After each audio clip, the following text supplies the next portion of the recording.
The heavy glass doors of the Gilded Lily swung open with a hush that felt more like a judgment than a welcome. Maya hesitated on the threshold, her fingers tightening around the small, beaded clutch she had borrowed for tonight. At 24, she had spent most of her life trying to blend into the beige walls of corporate offices and crowded subway cars, but tonight was different. Tonight, she was visible. The sleeveless red dress she wore was a striking departure from her usual oversized sweaters. The silk cascaded down her frame, catching the low, amber light of the restaurant's chandeliers against her deep, radiant skin.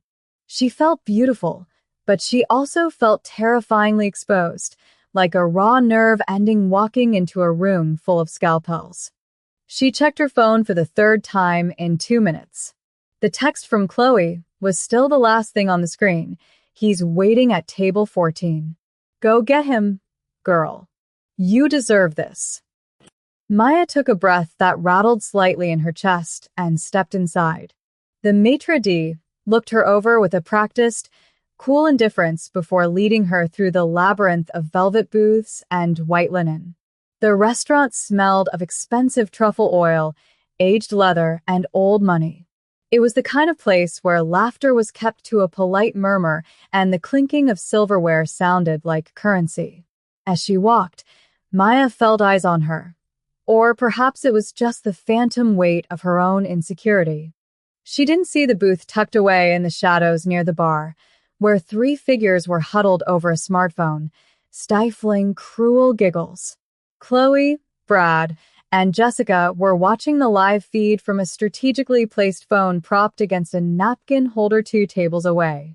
They had pooled their money for the appetizers just to watch the show. To them, the red dress wasn't a statement of confidence. It was the punchline of a joke that had started weeks ago in the break room. They waited for the moment Maya would realize that table 14 was empty and that the handsome, wealthy suitor Chloe had invented didn't exist. When Maya reached the table, it was indeed empty. A reserved sign sat mockingly in the center of the pristine tablecloth. She sat down, smoothing the red silk over her legs, trying to maintain a posture of elegant expectancy. 5 minutes passed, then 10. The waiter poured her water with a pitying tilt of his head that stung worse than a slap. Maya kept her gaze fixed on the entrance, her heart hammering a frantic rhythm against her ribs. She took a sip of water, her hand trembling just enough to make the ice chime against the glass. In the corner booth, Chloe whispered to Brad, "Watch. She's going to check her makeup soon." She actually thinks he's coming. The cruelty was a cold, sharp thing, entirely invisible to Maya, who is currently fighting back the stinging prickle of tears. She felt the familiar, suffocating cloak of unworthiness descending on her shoulders.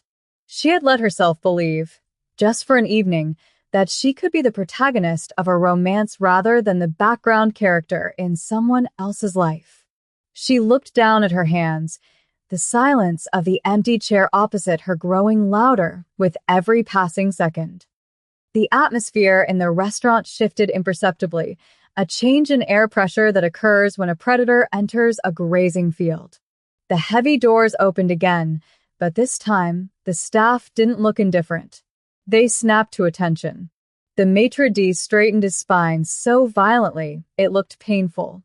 Walking through the entrance was a man who seemed to absorb the light around him. He was tall, wearing a charcoal suit cut so precisely it looked like a second skin, moving with a fluid, predatory grace that suggested coiled power. This was Junho. He wasn't a customer. He was the owner of the conglomerate that owned the building, the land, and arguably half the city block, though his name appeared on no menu. He rarely came down to the main floor, preferring the shadows of his penthouse office, but tonight, a restlessness he couldn't name had driven him downstairs. His sharp, dark eyes scanned the room, bypassing the nervous staff and the preening socialites until they landed on the anomaly in the center of the room. He stopped. The woman in the red dress was a splash of vibrant, desperate color in a sea of monochrome. Junho was a man who traded in secrets and observations. He could read a boardroom's fear in the twitch of a CEO's eye. What he saw in Maya wasn't just a woman waiting for a date. He saw the microscopic tremble of her lower lip, the way her fingers were white-knuckled around the stem of her water glass, and the rigid, brave posture of someone trying not to dissolve. He frowned, his gaze shifting slightly to the left, catching the reflection in the mirrored wall. He saw the trio in the corner booth, the suppressed laughter, the phone pointed in her direction, the hungry malice in their eyes. He knew exactly what was happening. It was a scene he had witnessed a dozen times in different forms, the weak feeding on the vulnerable to feel strong. A cold, dark anger sparked in his chest. It was a quiet fury, the kind that didn't shout but rather lowered the temperature of the room. Junho didn't check with the maitre d'. He didn't check the reservation list. He simply adjusted his cuffs and began to walk toward table 14. The staff froze. The floor manager looked as if he might faint. Junho never mingled. As he approached Maya's table, the air around her seemed to charge with static. She was looking down, blinking rapidly, when a shadow fell over her. She looked up, expecting the waiter to ask her to leave, or perhaps to deliver the final blow of the prank she hadn't yet figured out. Instead, she found herself looking up into a face that was devastatingly handsome and utterly unsmiling. He was terrifying, in the way a storm front is terrifying, yet his eyes, when they met hers, held no judgment. "I apologize for the delay," Junho said, his voice a deep, resonant baritone that carried just enough to be heard by the eavesdroppers in the corner. Traffic was unavoidable. Maya stared at him, her mouth opening slightly. I think you have the wrong," she started, her voice barely a whisper. Junho didn't let her finish. He pulled out the chair opposite her, the empty chair that had been mocking her, and sat down with an air of absolute finality. He looked at her, and for a split second, his expression softened, a micro gesture meant only for her. "Play along," he murmured, so quietly the words were almost a breath. Then, louder, projecting authority, he signaled a waiter. "The tasting menu," and a bottle of the '98 vintage. Immediately, in the corner booth, the laughter had died instantly. Chloe's phone slipped in her hand. This wasn't the script. This wasn't the humiliating rejection they had engineered. The man sitting with Maya wasn't just a date. He was a titan, radiating a level of wealth and danger that made their corporate middle management existence look like child's play. Maya looked at Junho, confusion warring with relief. She didn't know who he was, but she knew that the suffocating feeling of being alone had just vanished. The arrival of the wine was a ceremony in itself. The sommelier's hands shook slightly as he presented the bottle to Junho, a reaction Maya found bewildering. She was still reeling, her mind trying to catch up with the sudden shift in reality. "Why are you doing this?" she whispered as the wine was poured, the rich red liquid swirling in the crystal. She felt like an imposter in her own life, waiting for the other shoe to drop. Junho rested his elbows on the table, clasping his hands. His focus was intense, excluding the rest of the room entirely. Because, he said, his tone devoid of the mockery she was used to hearing, grandeur requires an audience, and cruelty requires a victim. "I decided to deny them the latter," he nodded almost imperceptibly toward the corner booth. Maya didn't turn around. Something in his gaze anchored her, but she understood. The realization hit her like a physical blow. The text, the setup, the perfect guy, it was all a lie. Tears pricked her eyes again, but this time it wasn't from loneliness. It was from the sharp sting of humiliation.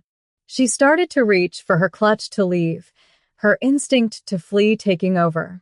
"I should go," she stammered, shame heating her neck. I can't stay here if they're watching."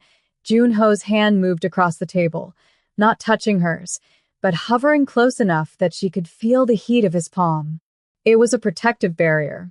If you leave now, he said, his voice calm and steady, they win. They get the story of how you ran away. But if you stay, he paused, his dark eyes locking onto hers with a compelling intensity. If you stay, you change the narrative. You become the woman who dined with the king, and they become the jesters who watched from the cheap seats. There was a challenge in his eyes, but also an invitation. He was offering her his status as a shield.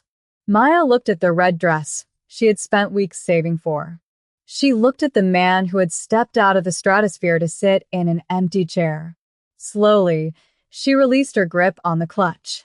She took a breath, channeling a courage she didn't know she possessed, and picked up her wine glass. I don't know anything about wine, she admitted, her voice trembling but audible. A ghost of a smile touched the corner of Junho's mouth, the first true expression of warmth he had shown. Then tonight, he said, raising his glass to hers, you will learn. We start with the nose. As they clinked glasses, the sound rang out clear and defiant, a bell signaling the start of a very different game. The dinner service began, and it was a masterclass in confidence. Junho did not dominate the conversation. He curated it. He asked her questions that mattered, about her art, which she had mentioned in passing, about what she observed in the city, about the things that made her quiet. He listened with a stillness that was unnerving at first, then deeply comforting. He spoke in Korean to the staff, brief, rapid-fire commands that resulted in dishes appearing as if by magic. Maya found herself relaxing, the knot of anxiety in her stomach loosening. She watched him strip the shell from a langoustine with surgical precision, placing the meat on her plate. It was a small, intimate act of service that felt louder than a shout. You handle everything so. Precisely, she observed, watching his hands. Control is a habit, he replied, wiping his fingers on a hot towel. But chaos has its own beauty. That dress, for instance. It is chaotic in a room of gray. It is the only thing worth looking at tonight. Maya blushed, a deep warmth spreading through her chest.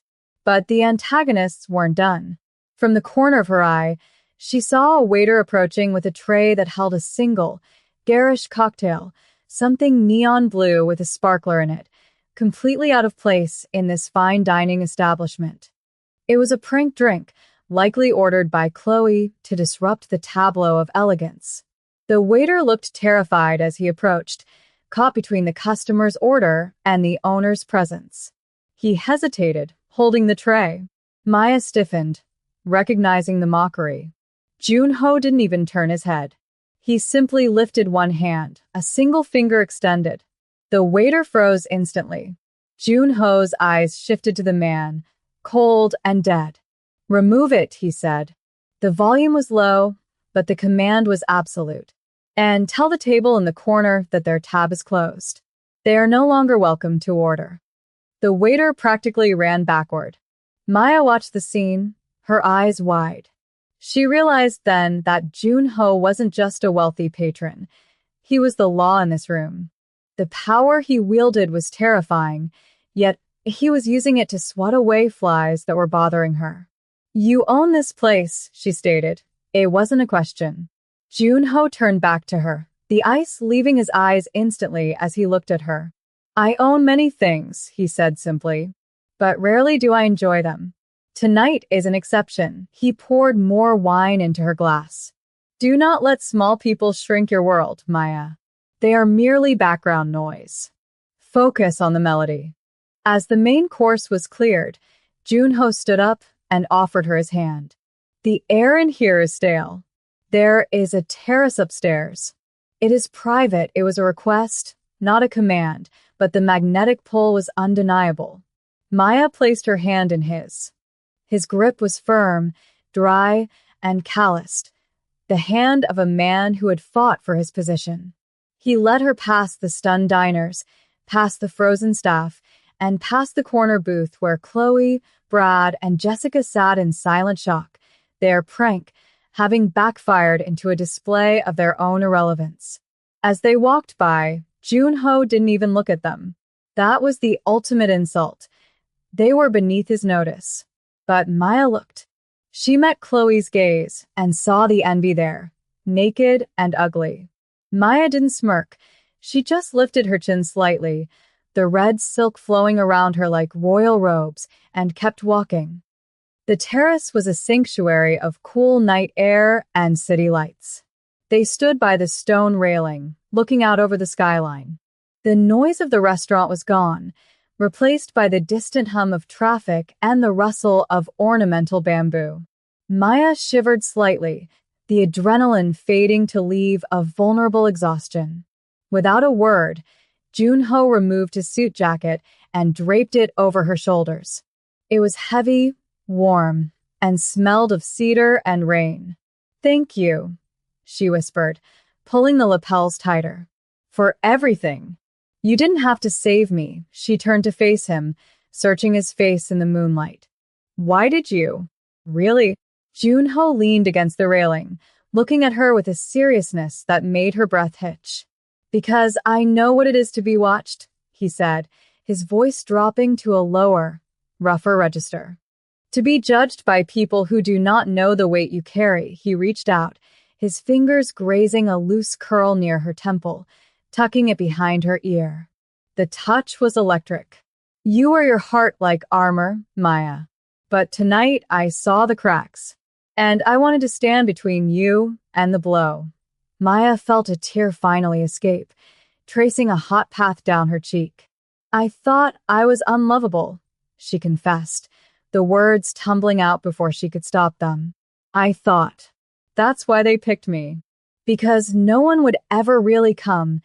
Junho stepped closer, invading her personal space in the most gentle way possible. "Then they are blind," he said. "Because I am here, and I am not leaving." The valet brought the car around, a sleek, black sedan that looked more like a weapon than a vehicle, its engine purring with a low, menacing thrum.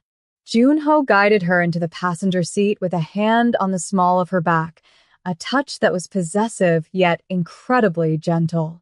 As he slid into the driver's seat, the silence of the car enveloped them, sealing out the noise of the city and the lingering humiliation of the restaurant.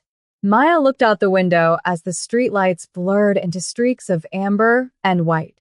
She was still wearing his suit jacket. It engulfed her frame, a heavy, comforting shell that smelled of expensive cologne and tobacco smoke. "Where are we going?" she asked softly, realizing she hadn't even thought to ask before getting in. Junho didn't look away from the road, his profile cut sharp against the passing lights. "My driver usually handles the evenings," he said, his voice dropping the formal edge it had held in the restaurant. "But I need to get away from the city center. I cannot take you home yet, Maya." He paused, his grip tightening slightly on the steering wheel. "The evening has been intense for both of us. My home is nearby, up in the hills. It is quiet there. I would like to offer you a moment of actual peace before you return to reality. Do you mind a detour?" There was a vulnerability in the request, a crack in the monolith. He wasn't demanding her time. He was admitting he needed an escape, and he wanted her there with him. Maya turned to look at him fully. "I don't have anywhere I need to be," she admitted, the truth of her lonely life stinging less now that she was sitting beside him. "Is everything okay?" Junho exhalede slowly. "My life is complicated. There are parts of it that require constant vigilance. But tonight, I am tired of vigilance." He glanced at her, his eyes dark and unreadable. "You asked why I saved you. The truth is, I didn't just save you. I saw someone who was holding her ground in a war zone without a weapon. I respect that. If you wish to be dropped off at a subway station, tell me now." The offer was genuine, but the tension in his jaw suggested he desperately wanted her to stay. Maya pulled his jacket tighter around herself. She thought of her empty apartment, the silence that waited for her. "I'm not afraid," she said, surprising herself with the steadiness of her voice. "Drive." The car accelerated smoothly, merging onto the highway that led away from the city center and toward the secluded hills where the estates sat behind high iron gates. The drive was quiet, but it wasn't empty. Every time Junho shifted gears, his hand brushed near her knee, sending a jolt of awareness through her. He played a piece of classical music, something melancholic and cello-heavy, which seemed to strip away the remaining adrenaline of the confrontation, leaving them both in a state of raw, quiet intimacy. Maya watched him drive, the confidence, the focus. It was a reminder of who he was. He wasn't just a CEO, he was a man who lived with targets on his back. And yet, inside this steel cocoon, she felt safer than she ever had in the bright, exposed fluorescent lights of her office. The car came to a halt in front of a sprawling, modern structure of glass and concrete that jutted out over the cliffside like a fortress. It was beautiful but imposing, lacking the warmth of a home. Security guards stepped out of the shadows, their hands resting near their waists, but they relaxed instantly when they saw Junho. He came around to open her door, offering his hand again. The air up here was thinner, colder. As they walked toward the massive front door, Maya felt a tremor of nervousness. The heavy door scanned Junho's biometrics and slid open silently. The interior was vast, minimalist, and shadowed, decorated in shades of slate and charcoal. It felt like a museum, untouched and unlived in. The silence was absolute, pressing against her ears. Junho walked to the center of the living room and stopped. He didn't turn on the lights, leaving them bathed in the blue-gray glow of the moonlight filtering through the floor-to-ceiling windows. He let out a long, shuddering breath, his shoulders dropping as if he had just set down a physical weight. He walked over to a wet bar in the corner, pouring a glass of amber liquid. His hand shook, just once, before he steadied it. Maya watched him, realizing that the king was just a man who was incredibly lonely. She walked further into the room, her heels clicking on the stone. "It's very quiet," she said softly. Junho took a sip of his drink and turned to face her, leaning back against the counter. "It is safe," he corrected. "I built this place to be a fortress. Nothing gets in. No noise, no threats." He gestured vaguely around the cold, beautiful room. But the problem with a fortress is that once the gate is closed, you are trapped inside. He looked at her, his eyes stripping away the layers of his persona. "I have a sister. She passed 2 years ago." Rival factions. It was not an accident. The confession hung in the air, heavy and dark. "Since then, I have removed everything soft from my life. I thought it was the only way to survive." Maya walked over to him. She didn't touch him, but she stood close enough to share his warmth. "You are soft tonight," she countered gently. "You saw me when no one else did. That's not power, Junho. That's heart." She looked around the immaculate, sterile room. "You don't have to live in a museum just to be safe. You can let the light in." Junho looked at her, his dark eyes searching her face. "I have spent my life building walls," he murmured, stepping closer, his voice dropping to a rough whisper. "And you walked through them in one night without even trying." The air between them crackled. He reached out, his hand hovering over her cheek, trembling slightly. "I am dangerous, Maya. My world is not a fairy tale. Being near me, it has consequences." "I've lived a safe life," Maya replied, leaning almost imperceptibly into his hand. "I've been safe and invisible and miserable. I don't want safe anymore. I want real." It was the bravest thing she had ever said. Junho's thumb brushed her cheekbone, a feather-light touch that sent shivers down her spine. "Then come," he said, his voice thickening with emotion. "I cannot offer you a normal date, but I can offer you dinner. Real dinner." He gestured toward the kitchen, a faint, boyish smirk touching his lips. "I believe the tasting menu was interrupted. And I make excellent ramyun." The tension broke, replaced by a warm, bubbling laughter from Maya. The absurdity of it. The Mafia boss, the red dress, the emotional confession, and now instant noodles felt perfect. The kitchen was a marvel of stainless steel and marble, clearly designed for a catering staff rather than a single man, but tonight it felt intimate. Junho took off his suit jacket, rolling up the sleeves of his white dress shirt to reveal forearms corded with muscle and marked by a faint scar or two. He moved around the kitchen with the same efficiency he applied to everything, but there was a clumsiness to his domesticity that Maya found endearing. He couldn't find the small bowls. He almost dropped the eggshells into the broth. It humanized him. Maya, still in her silk gown, finally kicked off her heels and padded across the cold floor barefoot. "Move over," she teased gently, nudging him with her hip. "You're going to overcook the noodles." She took the chopsticks from his hand, their fingers brushing and lingering for a second too long. They ate sitting on the kitchen island, shoulder to shoulder. The steam from the spicy broth curled between them, smelling of chili and comfort. It was infinitely better than the truffle oil and pretension of the gilded lily. "So," Junho said, slurping the noodles with an unself-conscious noise that made Maya smile. "Tell me about the art. The one you mentioned before the waiter interrupted us." Maya paused, her chopsticks halfway to her mouth. No one ever asked about her sketches. "It's nothing really. Just charcoal. I draw. People on the subway.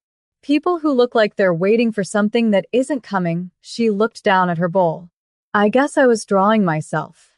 Junho stopped eating. He turned his stool to face her fully. "And tonight? If you were to draw tonight?"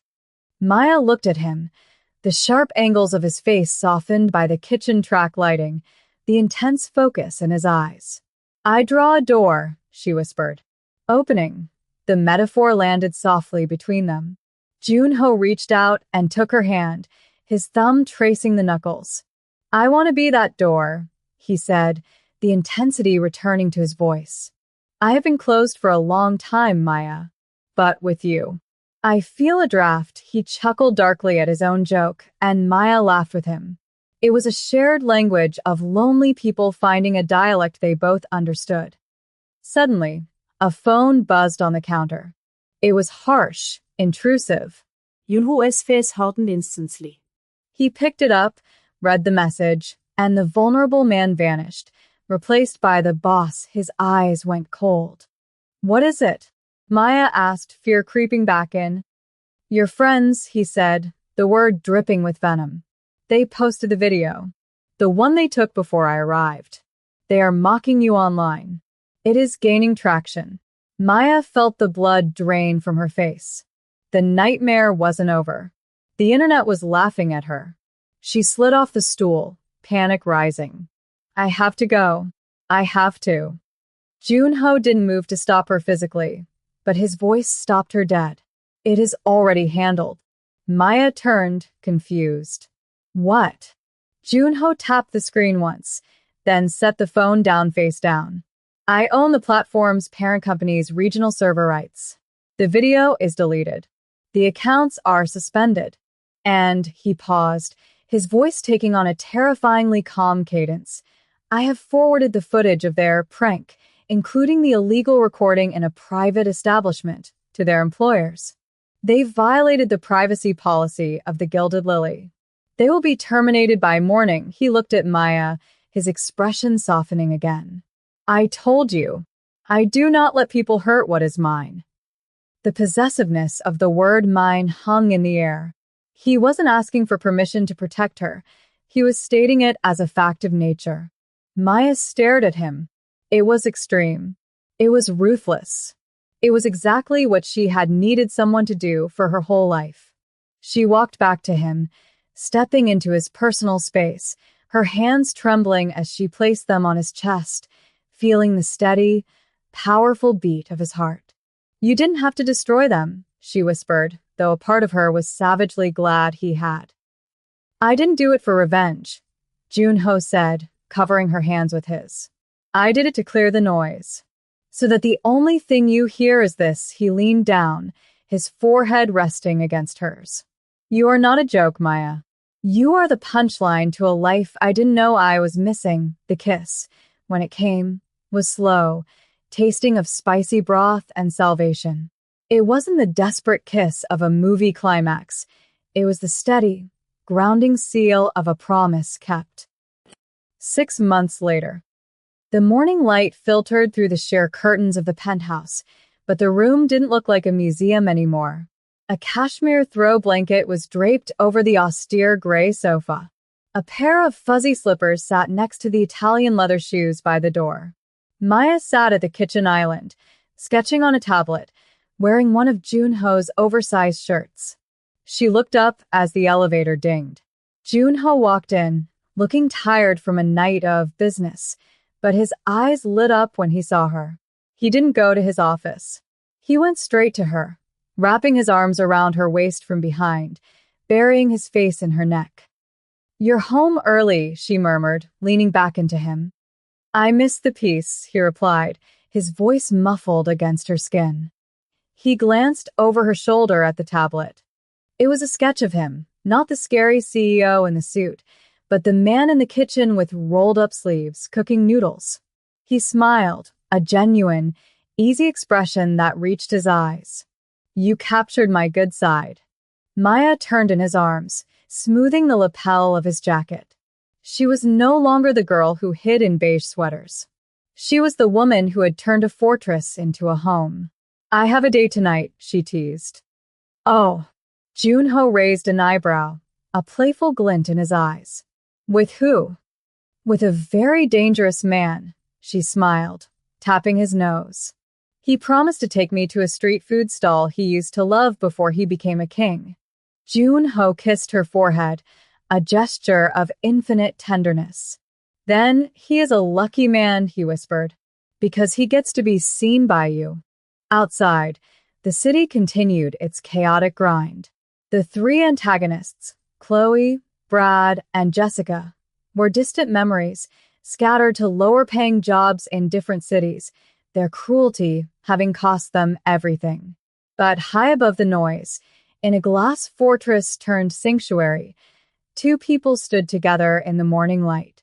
They had been broken in different ways, one by loneliness, one by loss, but together they had built a mosaic that was stronger than the original pieces. Junho held her close, his hand resting on the small of her back. He had stopped clenching his fists. He had finally found something worth holding on to that didn't require force. He had found home.